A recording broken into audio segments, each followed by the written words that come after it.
মুরাদনগরে দরজা ভেঙে নারীকে ধর্ষণের অভিযোগ, কী ঘটেছিল? মুরাদনগর ইস্যুতে জামায়াত আমির, খুঁটির জোর যাই হোক তাকে কোনোভাবেই পাত্তা দেওয়া যাবে না।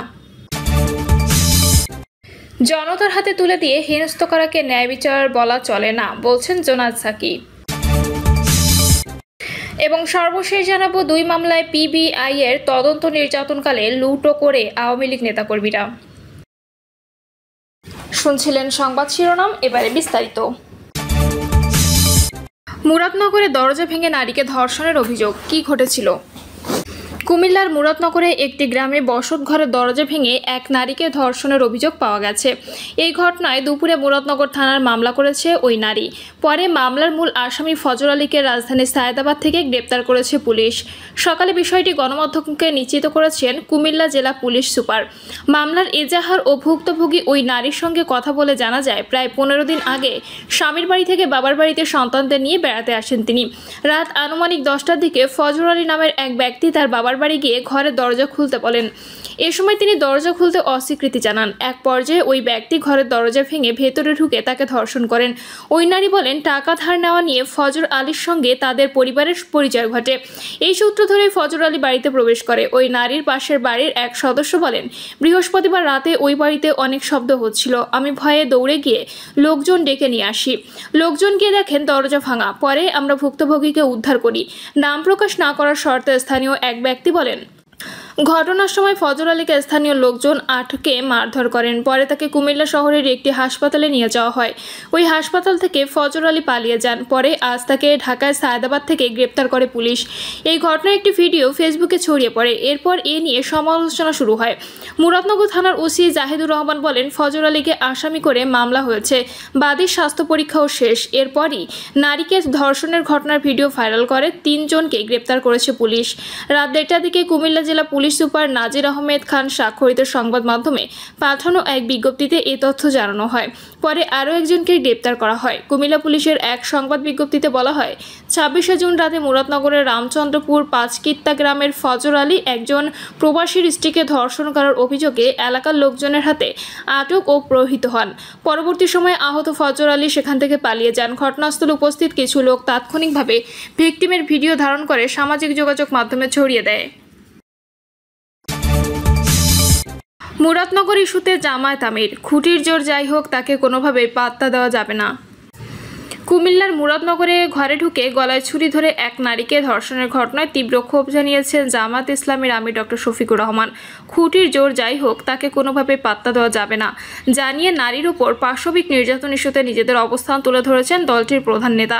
সামাজিক যোগাযোগ মাধ্যম ফেসবুকে দেওয়া নারী নির্যাতন ইস্যুতে নিজের এই শক্ত অবস্থান তুলে ধরেন আমিরে জামায়াত। পোস্টে তিনি লেখেন, কুমিল্লার মুরাদনগরে একজন নারীর উপর পাশবিক নির্যাতন একান্তই লজ্জাজনক একটি ঘটনা। লম্পটদের যে কোনো মূল্যে পাকড়াও করে আইনের আওতায় আনতে হবে এবং কঠোর শাস্তি দিতে হবে। তিনি আরও লিখেছেন, খুঁটির জোর যাই হোক তাকে কোনোভাবে পাত্তা দেওয়া যাবে না, অন্যথায় এই সমাজ আপাদমস্তক একটি জঙ্গলি সমাজে পরিণত হয়ে যাবে।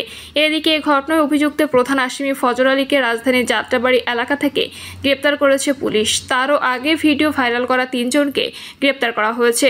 এর আগে গত বৃহস্পতিবার দিবাগত রাতে উপজেলার রামচন্দ্রপুর দক্ষিণ ইউনিয়নের বাহেরচর 5 কিত্তা গ্রামে ঘরে ঢুকে গলায় ছুরি ধরে এক নারীকে ধর্ষণের ঘটনা ঘটে।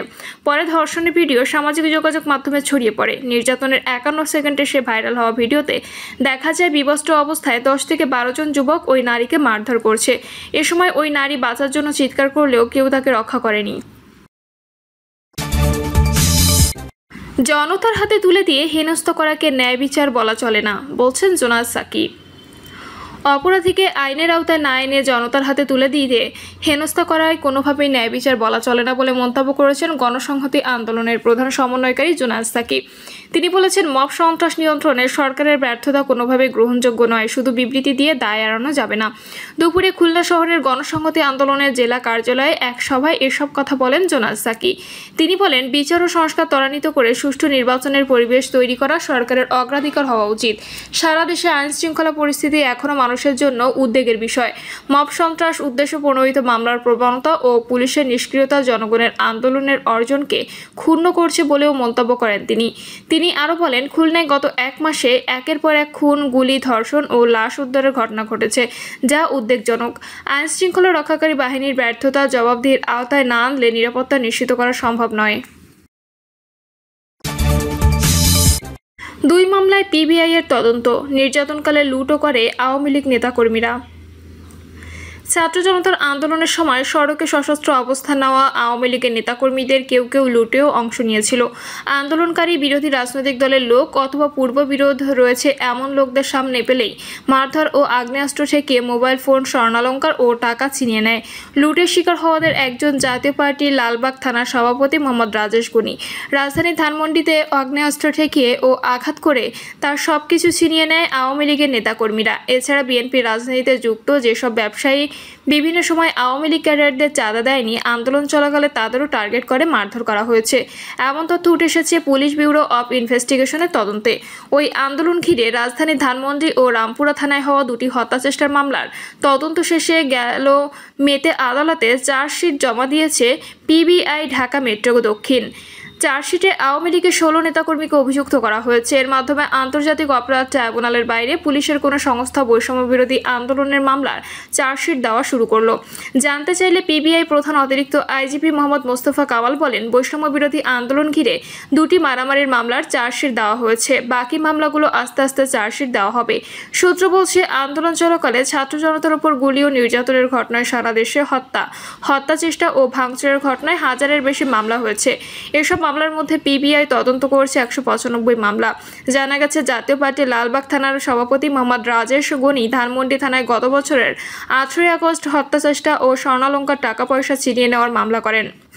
মামলাটি থানা পুলিশ তদন্তকালে গত বছরের 10 নভেম্বর পিবিআইকে তদন্তের নির্দেশ দেওয়া হয়।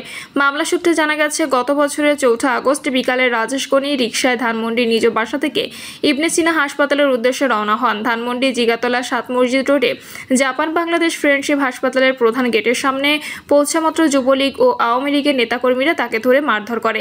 ঘটনার সময় একে আজাদ পিস্তলের লোহার বার দিয়ে আঘাত করে রাজেশকে। আসামিরা অতর্কিত হামলা করে রাজেশের কাছে থাকা মোবাইল ফোন, গলার স্বর্ণের চেইন ও মানিব্যাগ নিয়ে নেয়।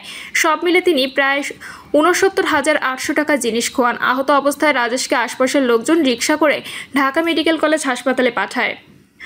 এজাহারে উল্লেখ করা হয়, গত বছরের 23 আগস্ট বিকালে রামপুরা টিভি সেন্টারের পাশে লেগুনা স্ট্যান্ডে ছাত্র জনতার আন্দোলন কর্মসূচিতে অংশ নেন রাকিব। এ সময় আসামিরা পূর্ব পরিকল্পনা অনুযায়ী অস্ত্রে সজ্জিত হয়ে রাকিবের উপর আক্রমণ করে গুরুতর জখম করে। পরে তিনি আফতাবনগর নাগরিক স্পেশালাইজড হাসপাতালে চিকিৎসা নেয়। মামলার আসামিরা হলেন রামপুরা থানার 98 নম্বর ওয়ার্ড আওয়ামী লীগের সাধারণ সম্পাদক পদপ্রার্থী মোহাম্মদ সাব্বির হোসেন, 18 নম্বর ওয়ার্ড আওয়ামী লীগের ইউনিট সভাপতি এবং ওয়ার্ড আওয়ামী লীগের অর্থ যোগানদাতা মোহাম্মদ নজরুল ইসলাম। এছাড়া আওয়ামী লীগ কর্মী ওবায়দুল্লাহ, মোহাম্মদ নুরা আকাশ, আনোয়ার হোসেন। পিবিআই সূত্র বলছে, মামলাটি তদন্তকালে জানা যায়, বাদী রাকিব একজন বিশুদ্ধ ফিল্টার পানির ব্যবসায়ী। তিনি রামপুরা কাঁচাবাজার এলাকা সহ আশপাশের এলাকাতে বিভিন্ন বাসাবাড়ি ও অফিসে খাবার পানি সরবরাহ করে থাকেন। বিগত সময়ে আওয়ামী লীগ নেতা সাব্বির হোসেনের নিয়ন্ত্রণে ছিল রামপুরা এ ব্লক এর কাঁচাবাজার। সেখানে কেউ ব্যবসা করতে হলে সাব্বির হোসেনকে চাঁদা দিয়ে ব্যবসা করতে হতো। রাকিবের কাছ থেকে তারা জোর করে চাঁদা আদায় করত। চাঁদা দিতে না চাইলে বিভিন্ন হুমকি ধমকি দিত। এর জের ধরেই রাকিবের উপর হামলা করা হয়। প্রিয় দর্শক, এই ছিল এখনকার সর্বশেষ সংবাদ। আপডেট সব সংবাদ পেতে চ্যানেলটি সাবস্ক্রাইব করে বেল আইকনটি ক্লিক করে রাখুন।